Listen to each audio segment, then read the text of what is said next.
Hey everybody, it's your boy Zero here, covering first and probably maybe the only bootleg Gundam I've ever built.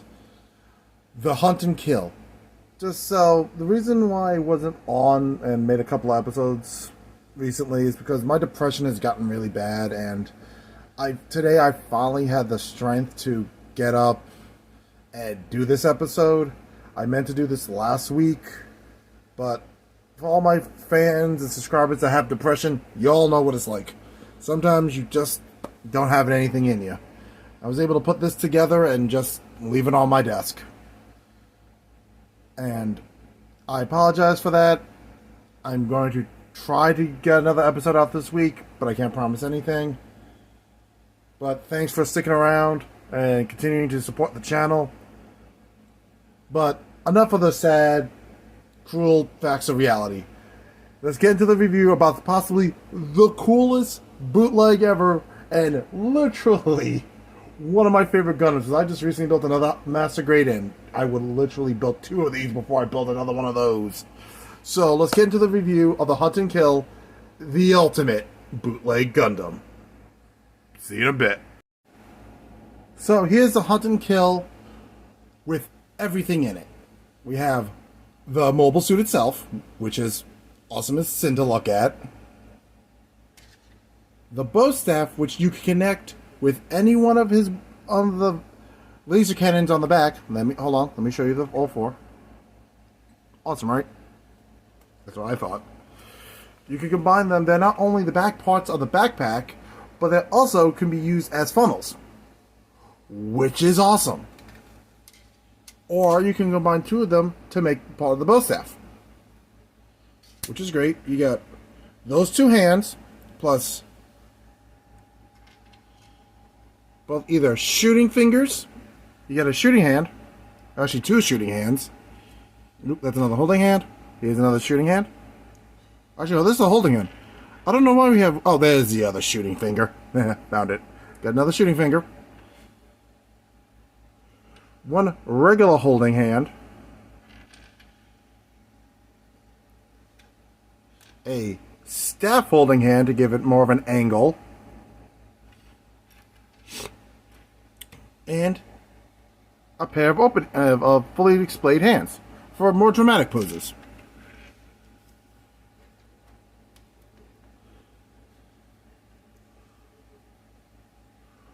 Four beam sabers, one for each hand. So say if you want to use the beam sabers instead of the vigorous or beam effects as that you see here and here, or if you're using the backpacks in staff mode, you don't want to again use the blaster beam effects. I don't know why you wouldn't, but that's just me. You can use the beam saber. Hold on, let me pull the camera back so you guys get a better view. There we go. And one of the best things I've seen in this goddamn kit. Not one, not two, but four V-fins. Because say you're struggling to put one on and you break it. If that happens to any other Gunpla, you're screwed. You're going to have to find glue, and hopefully your hands don't shake, because you're now going to either have to now make a battle damage Gundam, or now your Gundam's going to have a busted V-fin. Kind of like my original high-grade Death Scythe. Trimmed it, try to trim up the V-fin and get rid of the safety nubs, sliced part of it off permanently. So, yeah, that's gone. On my Death Scythe EW, so yeah, no, that's gone now. But here, you are given spares. 3 separate spares. God, that's wonderful. And you also, crazy enough, this stand comes with it. And so do these poles. You get you get one sticker sheet. You get it for the eyes. That's it. That's the only stickers. And of course, the sheet of stickers. I believe these are the wet kind of decals. The ones that you get wet and then you put it on. I believe those are the ones. I'm not sure. If you can find another review that can give you confirmation, that would be great. And you can tell me.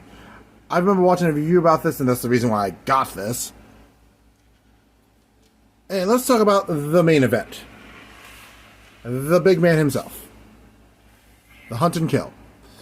So, Why is this called the Ultimate Bootleg Gundam? Well, one, it builds like a basic Master Grade.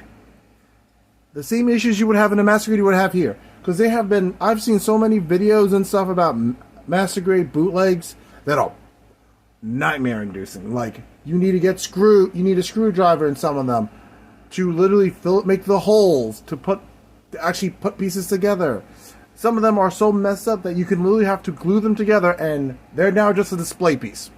They're basically solidified in glue. You're not making anything out of it. There you go. But here, it's like no different than building the 2.0 Freedom Gundam, or the Epion, or the Strike Noir. Actually, a little bit better than the Strike Noir. No screws. It's just a really, really big... It's just a Master Grade. If I have any complaints about it, it's going to be... This is pointy as sin, and you can cut yourself on it. Like, when I was building it, I'm like, ow. Like, oop, that's pointy. Yeah. Hold on, I think I should scooch over the stand a bit, so we can get a better look at my little buddy here, the HK. Because I'm honestly getting tired of saying hunt and kill. Move that forward, and we get. By the way, yeah, this is just straight built, no panel lining. One snip right off the runners.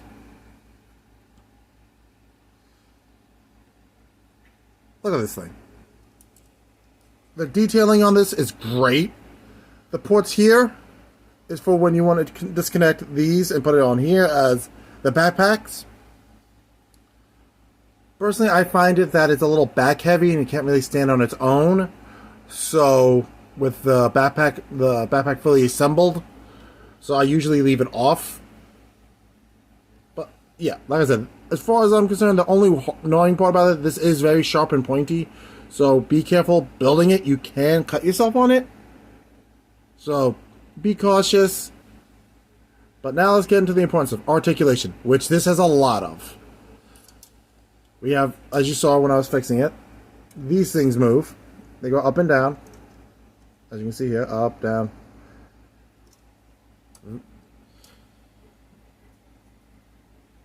I personally like leaving it like this, but hey, that's just me. The beam sabers can get popped out if you want to. If it keeps smacking his weapon, it's going to be annoying. Oh, another flaw before I get into the articulation. The little pieces over here around the funnels, basically, are loose. Like, the covers on them are very loose, so glue them. That is, like, the only thing you have to glue. And Mecha Gaikotsu said it best.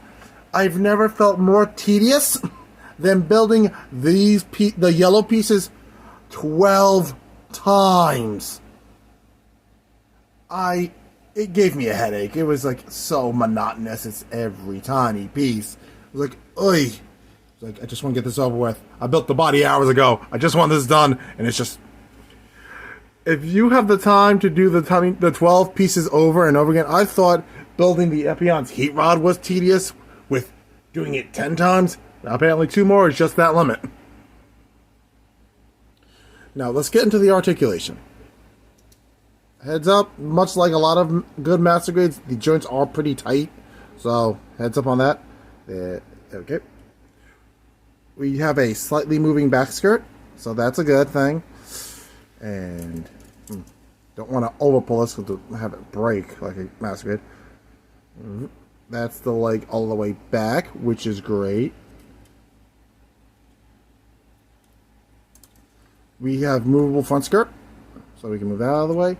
It won't go that high, but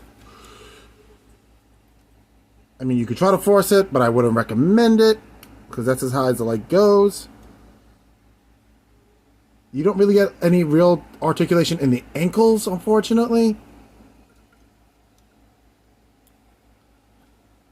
And as you can see, the knee armor bends slightly, which is awesome. Bends with the knee, which is, again, like I said, awesome. As you can see, the arm is bent. Here's the arm fully bent upwards. Gotta move that arm out of the way. And then inside the arm, that goes that way. If this wasn't there, you'll probably get more art distance out of it. Hold on, give me a second. There we go. You get all the way up. I wouldn't try to bend it more than you got 360. Yeah, I was trying to hopefully this wouldn't happen. Also, glue the chest pieces.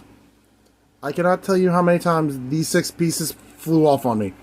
Oh, another piece just flew off of it right now. Ugh. But yes. So, yeah. Glue will be necessary here. It's the ultimate bootleg, but still, like any Gunpla, sometimes glue is definitely necessary. And bye-bye. And it does not really have much of an ab crunch, but you can make do without it. And of course, head gets on a swivel, so you get all the movement you need. You can head bump. So yeah.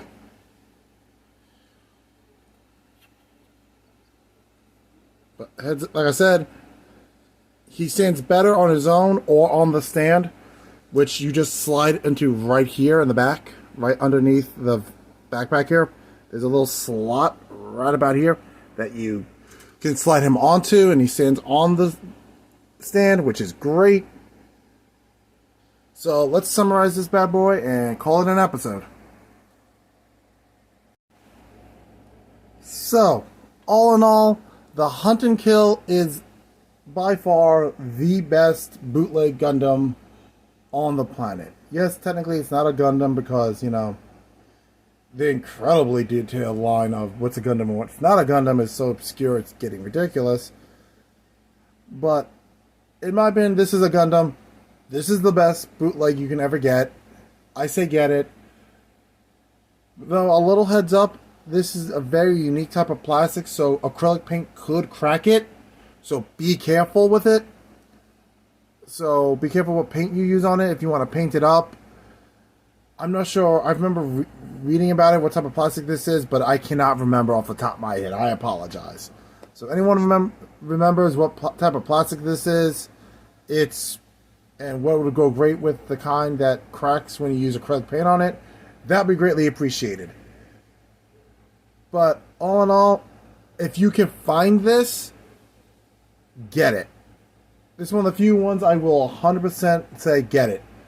If you like building master grades, this is something you need on your shelf. It has great shelf presence. It has amazing articulation. It has great panel lining opportunities if you're into that. It is, again, the ultimate bootleg Gundam. So, I got mine at the US Gundam store. The USA Gundam store. Last time I checked, they were still sold out. But I will leave a link to their stuff down below. And due to my phone being busted, I will not be able to put down my regular links. Normal links down below. So, hopefully next week or so, I'll be able to who am I kidding? Get my screen fixed. And so I can go back to, popping down all my links. But aside from that, it's been great talking to you guys again. I hope you enjoyed the review, and I'll catch you guys in the next episode while I'm either reviewing another master grade or another high grade. I'm not entirely sure which. And if it's the master grade, you're going to hear me vent for like 15 minutes. Catch you guys later, and have a wonderful day. Peace.